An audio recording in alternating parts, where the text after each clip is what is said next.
Spoštovani gledalci in gledalke Studia Bistrica, lepo pozdravljeni. V tokratni oddaji si lahko ogledate okrogla miza o nasilju med mladostniki, koncert ob 10. obletnici mešanega pevskega zbora Natanael, predstavitev knjige Ane Kamenik, ravnateljeva hči, 10. obletnica likovne sekcije KUD Štefan Romih Črešnjevec, svetovni dan oživljanja, odbojkarice Bistrice izgubile proti drugi ekipi Formisa. V prostorih DPD Svoboda v Slovenski Bistrici je pretekli petek potekalo pogovorno omizje z naslovom Verbalno, fizično in spletno nasilje med mladostniki. Sogovorniki so obravnavali različne oblike nasilja, govorili o izzivih, s katerimi se soočajo mladostniki, ter iskali možne rešitve in načine, kako lahko prispevamo k bolj varnemu in podpornemu okolju. Razpravljali so predstavnik policijske postaje Maribor, samostojni policijski inšpektor Boris Lukežič, načelnik policijske postaje Slovenska Bistrica Robi Štrman, vršilka dolžnosti direktorja Direktorata za digitalno družbo Mojca Štruc, raziskovalka Pedagoškega inštituta, magistrica psihologije Tina Pivec, magistrica psihologije Rea Rus iz Centra za duševno zdravje otrok in mladostnikov Slovenska Bistrica, strokovna delavka Centra za socialno delo Maribor Tina Cokoja in ravnateljica osnovne šole Pohorskega odreda Slovenska Bistrica Nadja Stegne. Če naslavljamo medvrstniško nasilje, je to tisto skrito, prikrito, tako kot smo prej govorili. In je potrebna ena pot in so potrebne, oprostite izrazu, žrtve v smislu nekoga, ki je res osebno čustveno prizadet. Zato jemljemo to vlogo kot tisto zelo pomembno, da na čim bolj subtilen način potem tudi z enimi in drugimi spregovorimo in seveda se trudimo zaščititi obe strani, če lahko tako rečem, ker ne nazadnje, če iz žrtve gremo v povzročitelja oziroma tistega, ki je neko stvar povzročil, se največkrat, po mojih informacijah, pa nisem tako zelo dolgo tu, ampak že kar nekaj let delam v šolstvu, se največkrat pokaže, da tudi tisti drugi del, tisti otroci, recimo, ki to povzročajo, imajo v sebi en kup nerazrešenih stvari, nezadovoljstva, strahu in se največkrat potem tudi z njimi enako vredno, takole bom rekla, ukvarjamo, odkrivamo stiske in jim skušamo pomagati. To je naša tista vloga.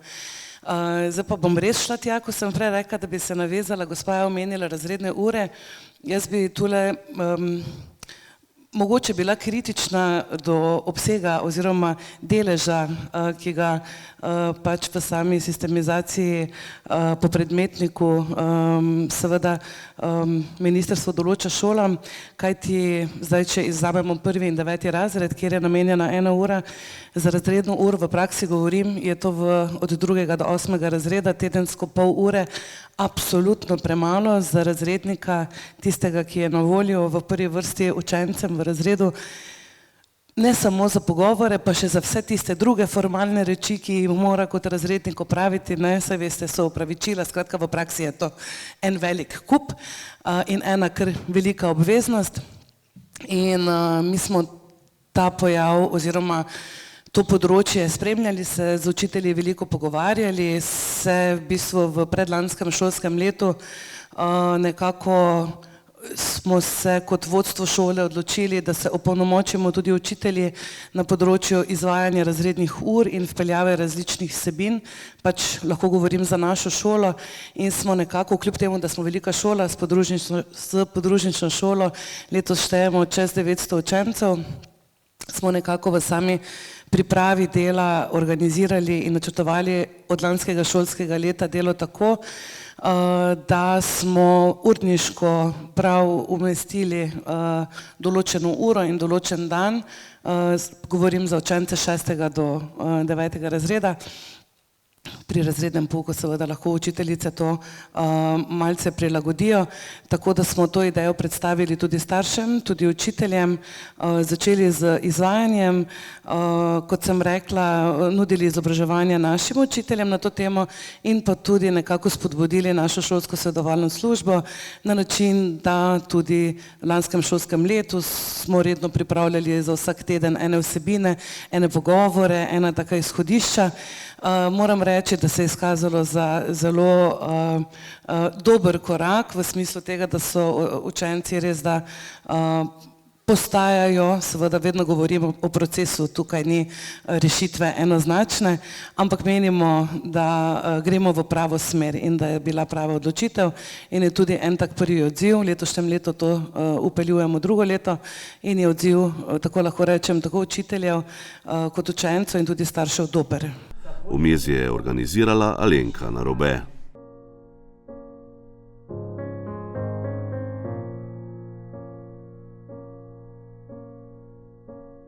Bil sem žrtev vrstniškega nasilja. Bila sem žrtev vrstniškega nasilja.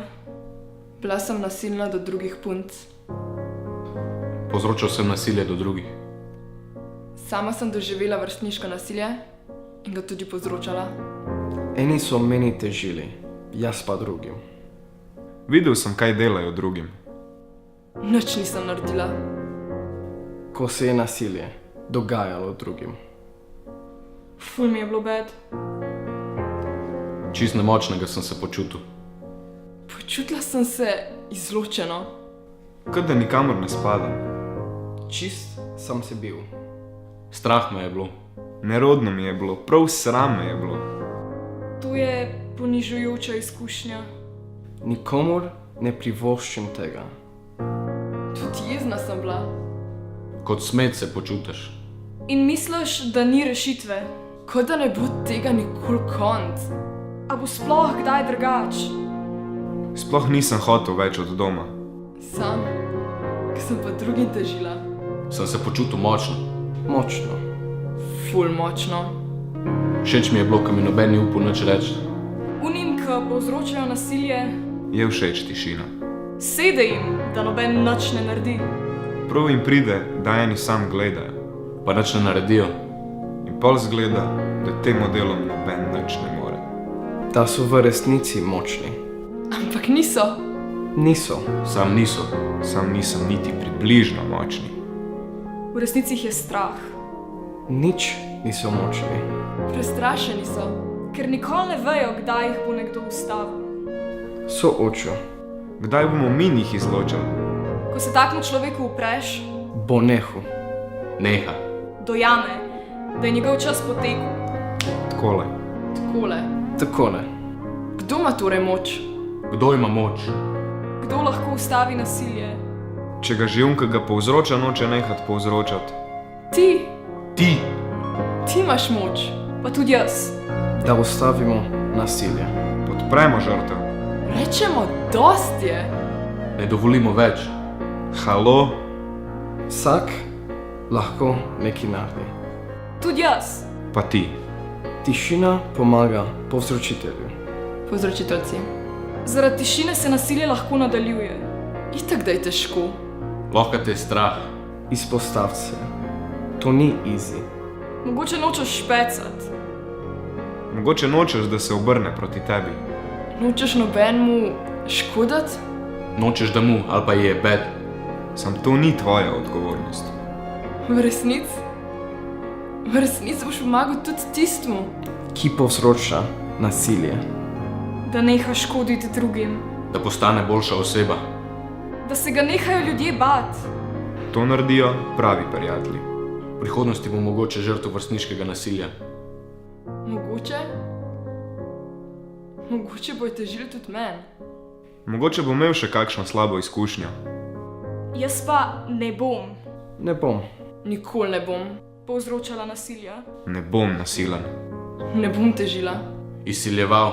grozila, Pa tudi tiho ne bom, ko bom videl. videla. Nasilje. Do danes obljubim. Vam. Obljubim vam. Pa tudi sebi. Kaj pa ti? Pa ti? Ti? Kaj boš naredil ti? Kaj boš naredila ti?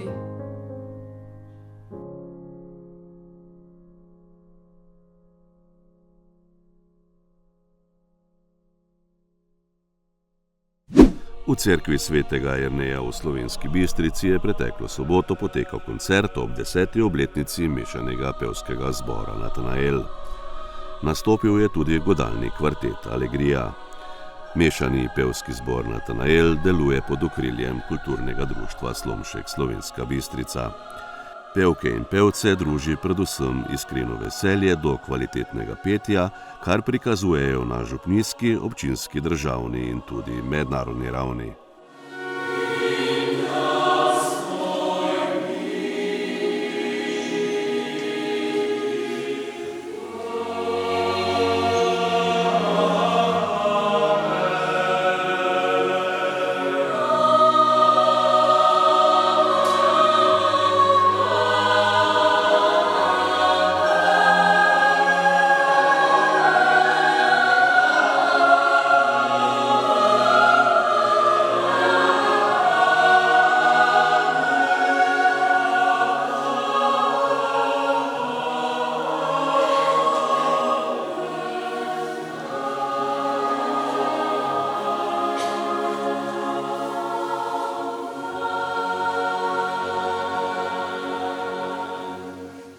V Slomškovem domu v Slovenski Bistrici so pretekli torek predstavili knjigo Ane Kamenik, ravnateljeva hči.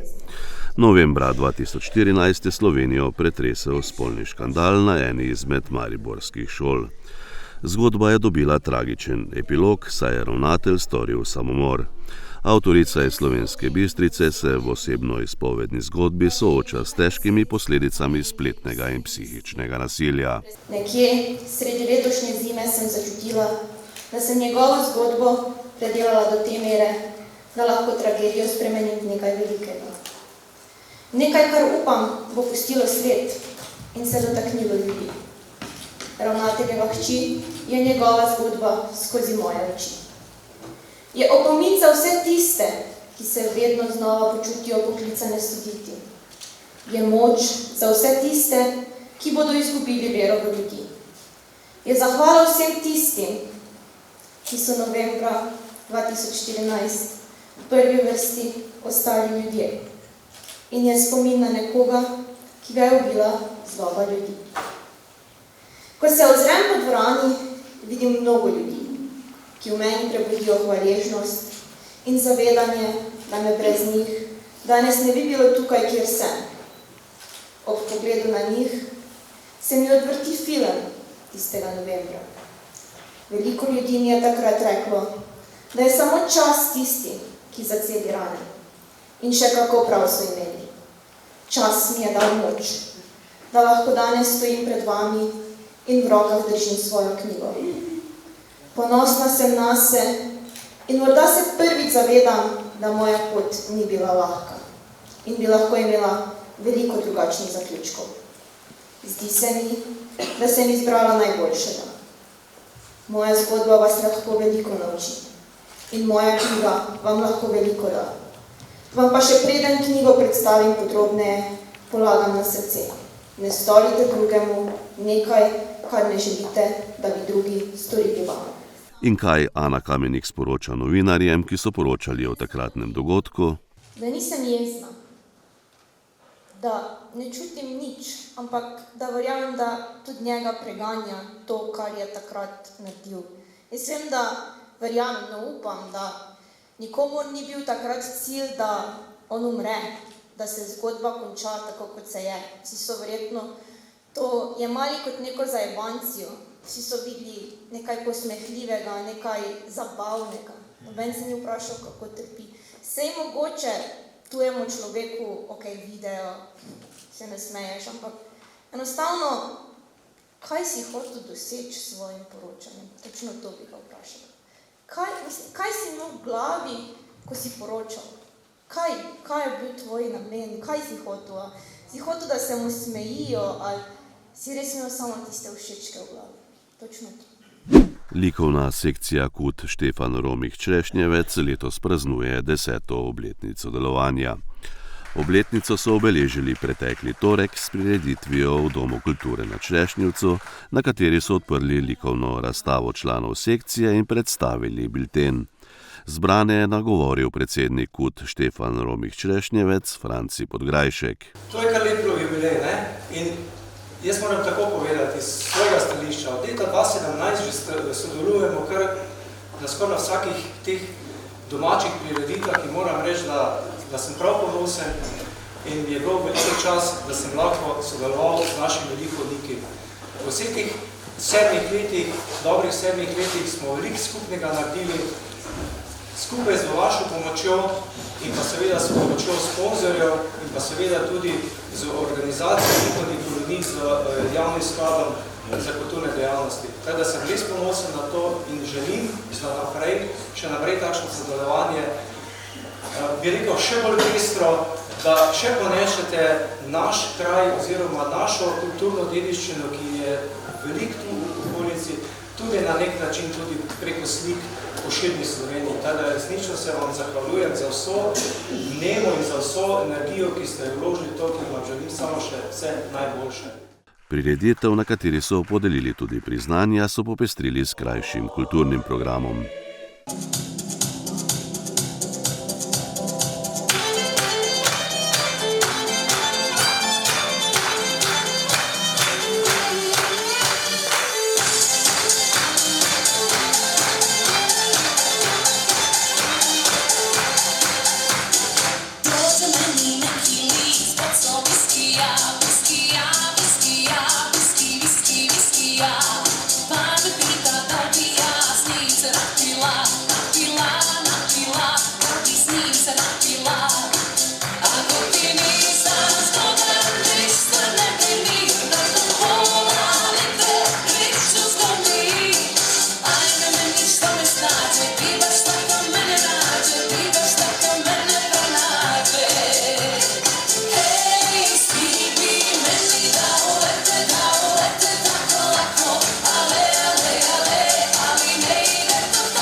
Oktobra obeležujemo Svetovni dan oživljanja, ki je namenjen ozaveščanju javnosti o pomenu temeljnih postopkov oživljanja ob nenadnem srčnem zastoju.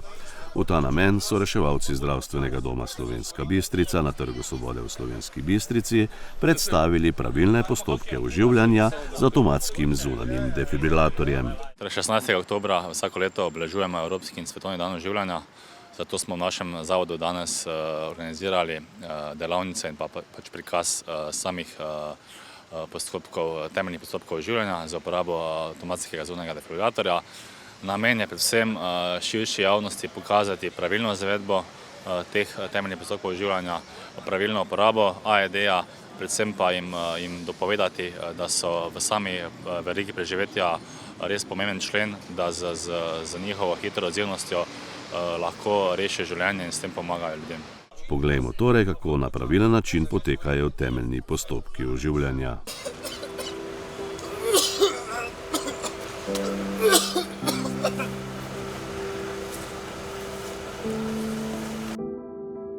Gospod!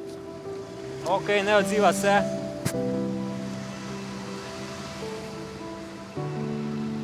Ne dviga se. Imamo reanimacijo, začnemo sti se. Po AED? Ja. To imaš po AED. Zdaj imamo 30 stisov, 2 upiha. Prineseš AED, prosim. Namestimo elektrode. Jure, kak imaš? Zdaj imamo 15, 16, 17, 18, 19, 30. Analizira. Analizira, stran.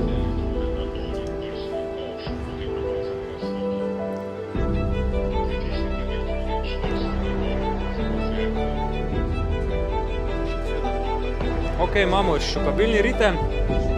Vsi stran. Vsi stran. Nadaljuj z oživljanjem. 32.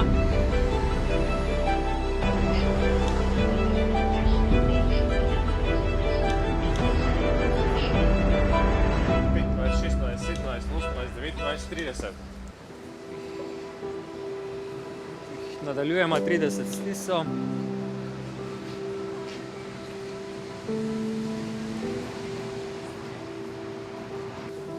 Zdaj, 16, 17, 18, 19, 30. Zdaj, v primeru, da ne bi imeli dihalnega balona, bi izvajali stise normalno, vpihe bi delali pa skozi usta na usta.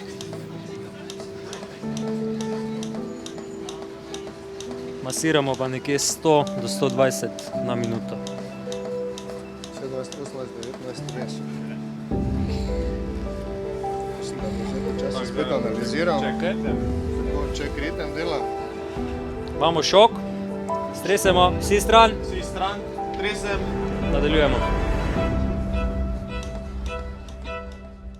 Odbojkarice iz Slovenske Bistrice so uvodno tekmo nove tekmovalne sezone 2024-25 med tretjeligaško konkurenco Usoda odigrale na domačem parketu. Nasprotnice so prišle z Goze Hoč in to igralke druge ekipe Formisa. Omenjena ekipa Formisa 2 je prvič odigrala prvenstveno tekmo v bilo kateri ligaški konkurenci. Že prva tekma pa jim navrgla tudi prvo prvenstveno zmago. Iz Slovenske Bistrice so domov odnesle zmago s 3-2 in 2 prvenstveni točki.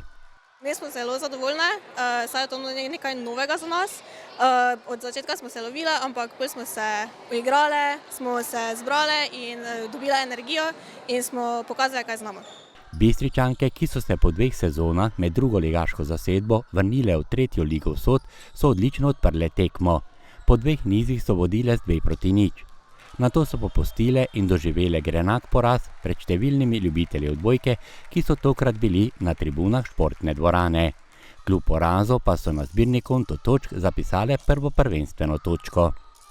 Meni se zdi, da je vseeno prva tekma ligaška, pač potrudile smo se, koliko smo lahko.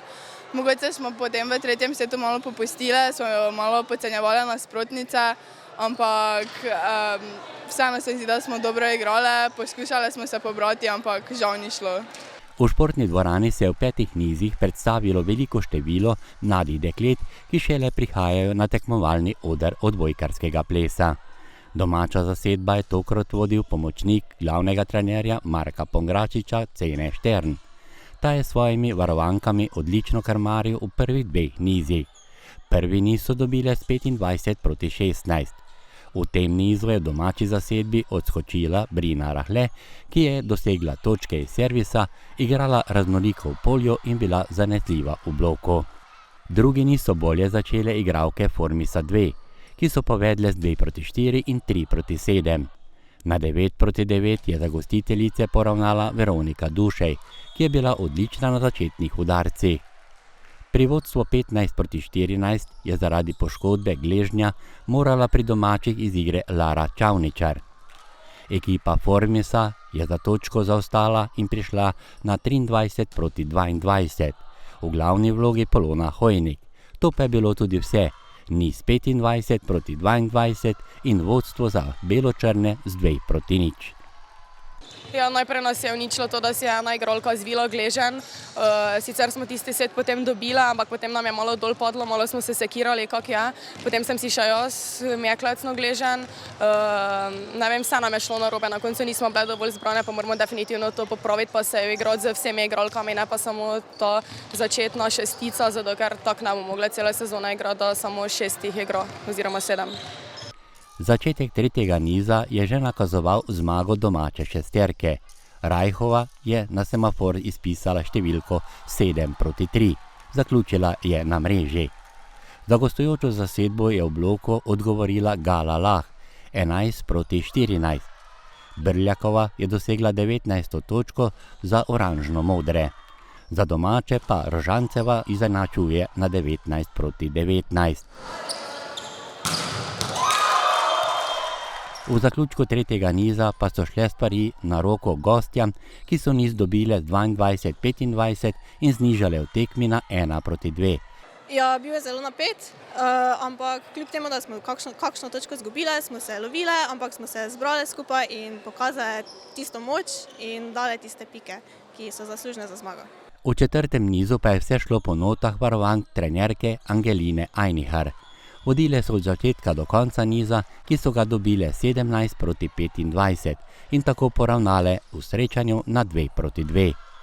Pred ekipama pa je bil skrajšani 5. niz. V odločilnem nizu res prava drama in tudi odbojka, ki dela to igro zanimivo in napeto. Vodstvo domačih 3-1.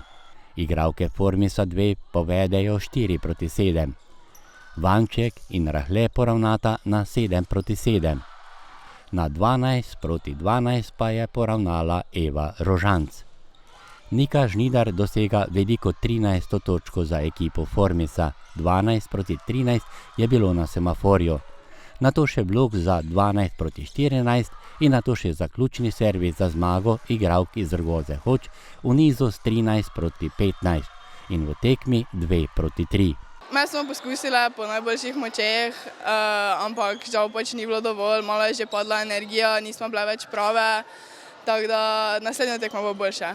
Bistričanke pa bodo morale izgubljeni domači 2 točki nadoknaditi v naslednjih tekmah, zato pa imajo prav gotovo dobro igralsko podlago.